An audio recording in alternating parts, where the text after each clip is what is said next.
घटनाक्रम जर विचार केला तर तिथं कोण म्हणते की स्फोट झाला, फ्लाईट टच होऊन क्रॅश नाही झाला.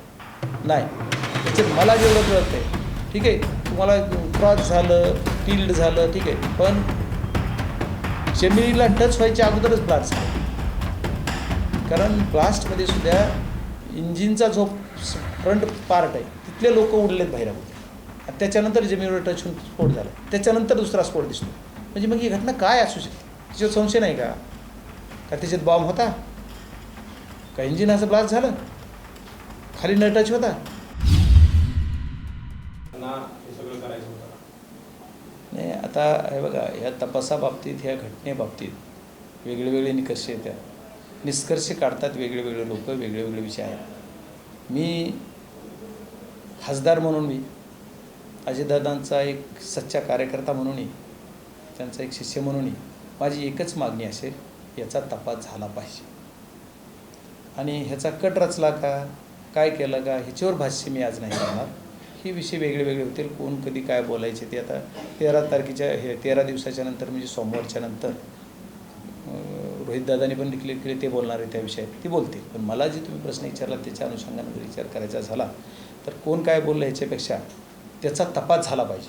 कारण त्या तपासावर आणि त्या घटनेवर संशय घ्यायला जागा नक्की आहे. कारण जी गव्हर्मेंटची कंपनी आहे त्यांनीसुद्धा डिक्लेअर केलं सुरुवातीला 6 लोक.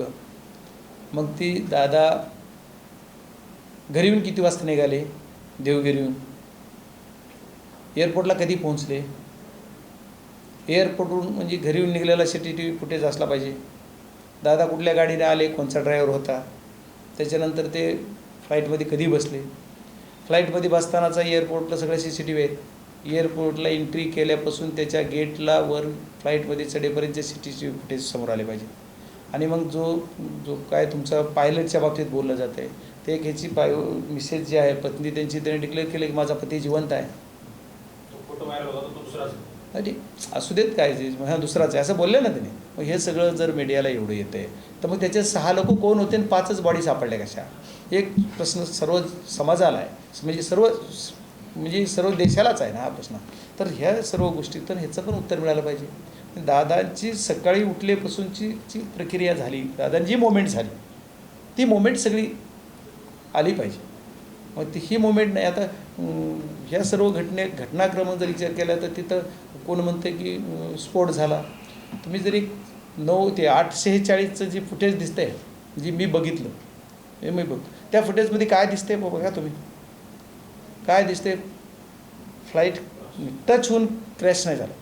नाही, त्याच्यात मला जेवढं कळतं आहे, ठीक आहे, तुम्हाला क्रॉस झालं, टिल्ड झालं, ठीक आहे, पण जमिनीला टच व्हायच्या अगोदरच ब्लास्ट झालं आहे.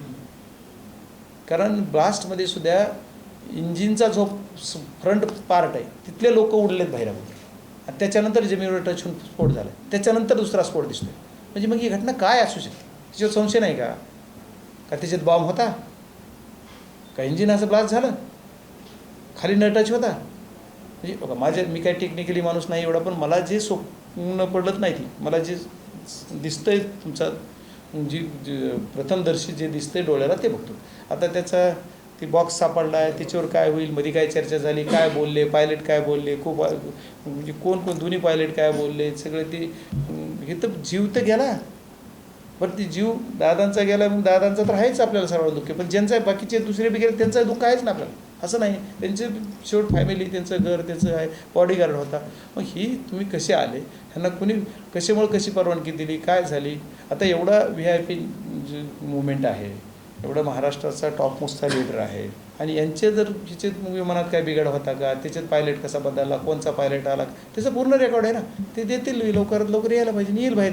आणि त्याचा तपास नाही.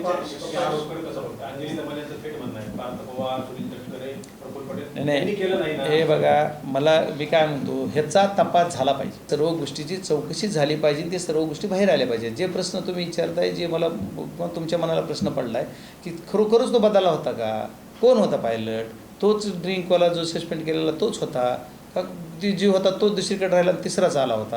ह्याचं सर्व गोष्टीचं डिटेल जोपर्यंत येणार नाही आपल्याकडे, जसं तुम्ही म्हणताय, जसं मी म्हणतोय तेवढंच येते बाहेर. जसं आज मी बोललो तेवढं मीडियाला बाहेर येईल लोकांसमोर, पण लोकांसमोर एकदा तपास होऊन सगळं आलं पाहिजे. या तपासात असं काय पहिला प्रश्न, दादा सकाळी उठून किती वाजता कोणत्या गाडीनं देवगिरीहून निघाले?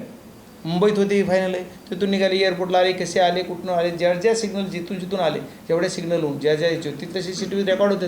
त्या रेकॉर्डून एअरपोर्टला किती वाजता आले, एअरपोर्टमध्ये किती वाजता गेले, एंट्री कधी केली, तिथून कशानं बाय गाडी म्हणजे काय व्हेकलनं विमानापर्यंत गेले का, वरून ह्याच्यातून गेलेत का, कसे गेलेत आणि कसे तसं सगळं CCTV फुटेज आहे. हे सर्व म्हणजे क्रमवार त्याचा तपशील पाहिजे आपल्याला, आणि क्रमवार तपशील मिळाल्याच्या नंतर कळलं की त्याच्यानंतर दादा किती वाजता टॅकअप झालं, त्याच्यानंतर वर किती त्यांना फिजिबिलिटी नाही म्हणून त्यांना परमिशन नाही दिली, त्याला किती राऊंड वर घेतले, कोणत्या राऊंडला काय, एखाद्या राऊंडमध्ये अर्ध्याच राऊंडमध्ये लँड करायचा प्रयत्न केला आहे, काय झालं याची सगळी चौकशी. तर त्यांच्याकडे रेकॉर्ड होते ना सगळं.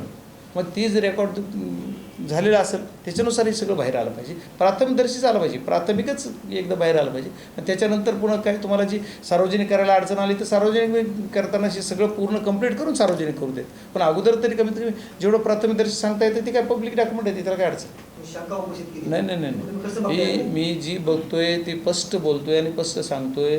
ते काय बोलले मला नाही बोलता यायचं, पण मी बोलतोय की मला जे तुम्ही विमानाची जी परिस्थिती बघितली मी, ती जी फुटेज तुम्ही मीडियाने पुढे दाखवलं आहे, जी पहिलं बघा 8:46 जी फुटेज दिसते ना क्रॅश होताना फ्लाईट, ते क्रॅश होताना ते क्रॅश वरच झालं आहे असं माझं मत आहे. मला जेवढं कळतं आहे ते जमिनीवर टच झाल्याच्यानंतर नाही झालं, त्याच्या अगोदरच त्याचे फेकलं गेलं. तुम्ही बघा एकदा रिपीट करून बघा तुमच्याच माध्यमाला, की तुम्ही त्याला एकदा कॉल बॅक करून एकदा बघा की तो फ्लाईट अगोदरच ब्लास्ट झाल्यावर आणि पुन्हा टच झाल्यावर एकदा ब्लास्ट झाला, त्याच्यानंतर तिसरा ब्लास्ट आहे. ही दिसतेत कॅमेरे झालेत किती माहीत नाही.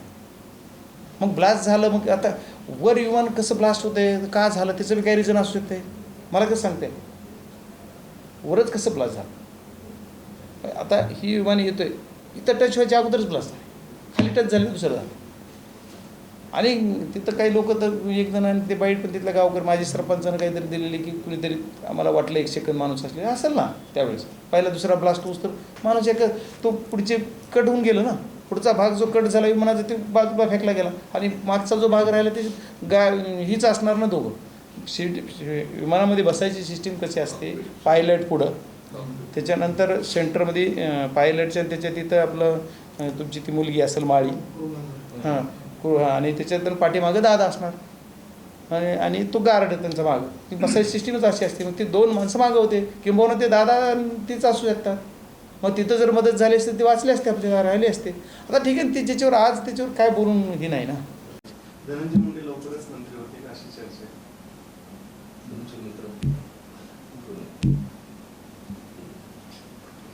आज बोललंच पाहिजे का?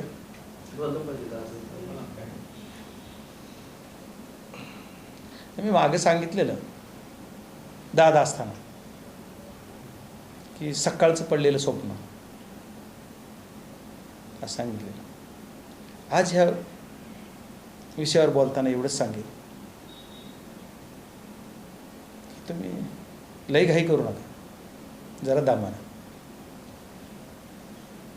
शुभेच्छा आहेत धनंजय मुंडेंना. चांगल्या गोष्टी करणाऱ्या माणसाला चांगल्या गोष्टीसाठी माझ्या सदैव शुभेच्छा आहेत, वाईटसाठी नाही.